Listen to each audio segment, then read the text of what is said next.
ভিড়ে ঠাসা অথবা খালি, অফিস টাইম হোক অথবা দিনে অন্য কোনো সময়, এবার মেট্রোয় আপনার সফর সঙ্গী হবেন কমান্ডোরা। এবিপি আনন্দের খবরের জেরে এবারে চলন্ত মেট্রোয় কমান্ডো মোতায়েনের সিদ্ধান্ত নিল মেট্রো কর্তৃপক্ষ। আমরা কাল থেকে কমান্ডো বাহিনী নামাচ্ছি এবং ট্রেনে আপনারা দেখেন যে আমাদের আরপিএফ বাহিনী তারা গ্রুপে ট্রেনে যায় যাত্রীদের নিরাপত্তার জন্য। আমরা কমান্ডো দিয়ে এই পরিষেবা কাল থেকে চালাবো।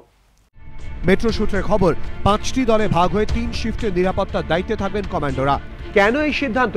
সোমবার রাশিয়া সেন্ট পিটার্সবার্গের মেট্রোয় আত্মঘাতী বিস্ফোরণের পর কলকাতা মেট্রোর নিরাপত্তা দেখতে একাধিক মেট্রো স্টেশনের নিরাপত্তার ছবি তুলে ধরে এবিপি আনন্দ। ক্যামেরায় ধরা পড়ে মেট্রোর ঢিলে ঢালা নিরাপত্তার ছবি। আমরা রয়েছি কলকাতার সেন্ট্রাল মেট্রো স্টেশনের 1 নম্বর গেটের কাছে এবং এই 1 নম্বর গেট দিয়ে যারা প্রবেশ করছে সেই প্রবেশের সময় এখানকার যে নিরাপত্তা ব্যবস্থা বা নজরদারি থাকার কথা সেটা কিন্তু এখানে চোখে পড়ছে না। একই ছবি শোভাবাজার মেট্রো স্টেশনেও। ক্যামেরা দেখার পর অবশ্য এক মহিলা নিরাপত্তা কর্মী এলেন। চেকিং বলুন বা যেখানে বাইরের দেশে এত নিরাপত্তা থাকা সত্ত্বেও যেখানে বোম ব্লাস্ট এই সমস্ত হচ্ছে, সেখানে আমাদের কলকাতায় চেকিং তো নেই বলতে গেলে প্রায়। মানে মুড হলে তখন চেক করে, মুড না হলে চেক করে না। সেরমভাবে ব্যাগ চেন খুলে ভেতরে কি আছে না আছে ওই ডিটেক্টর দিয়ে ওইসবের কোনো ব্যাপার নেই। টালিগঞ্জ মেট্রো স্টেশনের নিরাপত্তা অবশ্য ভালোই চোখে পড়ল, কিন্তু বাকি একাধিক স্টেশনের নিরাপত্তা সেই ঢিলেঢালা।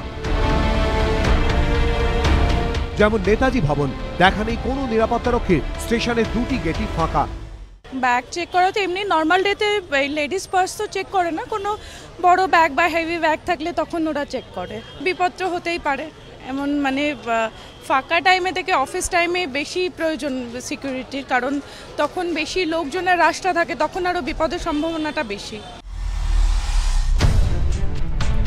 রবীন্দ্র সদনের অবস্থাও ততই বছর। ক্যামেরা দেখে এক আরপিএফ কর্মী এলেন, নিরাপত্তার কথা জিজ্ঞেস করতেই সাফাই। 1 নম্বর গেটে কোনো সিকিউরিটি নেই কেন? আচ্ছা লোক আমাকে দেখাবেন না।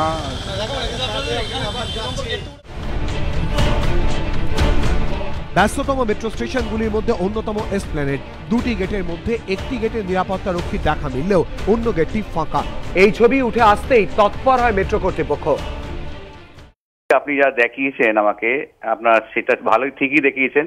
কর্তৃপক্ষ যারা সিকিউরিটি ইনচার্জ তাদের জানাবো এবং তাতে প্রত্যেকটা স্টেশনে আমাদের ডিপ্লয়েড করা আছে এবং তাদের নির্দিষ্ট কাজ করার জন্য তারা এখন কোথায় আছে এটা আমরা নিশ্চয়ই খোঁজখবর নিয়ে দেখব।